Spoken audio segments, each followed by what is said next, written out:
Sir, competition exam की बच्चे खूब तैयारी करते हैं, पेपर भी सबका सही हो जाता है, लेकिन नौकरी टॉप रैंक वालों को ही मिलती है। टॉप रैंक लाने के लिए कैसे पढ़ें? पढ़ने से ही नौकरी मिल जाती तो सबको मिल जाती, और पढ़ने से ही टॉप रैंक होती तो सबकी हो जाती।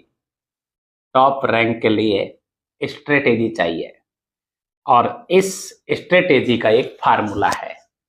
इस फार्मूले को हम कहते हैं 40-60 का फार्मूला। 100% टाइम में से आपको 40% टाइम केवल और केवल स्ट्रेटेजी बनाने के लिए ही निकालना होता है, जिसे बहुत सारे विद्यार्थी नहीं जानते हैं। 40% स्ट्रेटेजी बनाने के बाद 60% एक्शन अर्थात पढ़ने को देना होता है, जबकि बहुत सारे विद्यार्थी योजना बनाते नहीं है, सिलेबस निकाला, किताब पढ़ी, एग्जाम देने चले गए।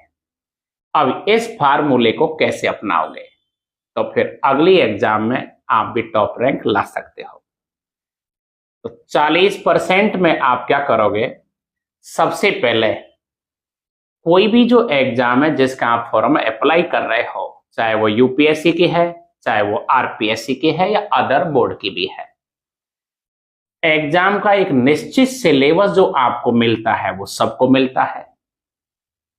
आप उस सिलेबस को पहले समझोगे और उस सिलेबस को ही आप सब सिलेबस में इंडेक्स में काटोगे, तोड़ोगे।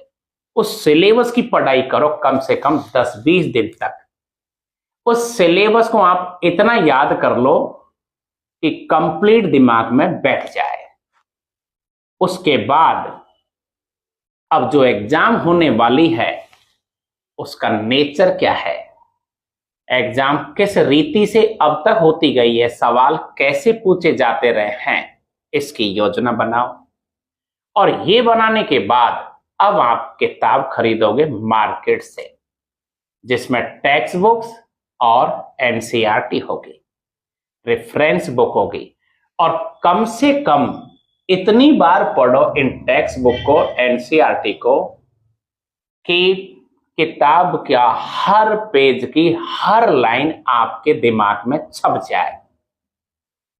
चौथा पॉइंट, अब आप क्या करोगे? जितनी भी बार ये जो आप एग्जाम दे रहे हो, इससे पहले कितनी बार ये हो चुकी है, चाहे वो 5 बार या 10 बार या 50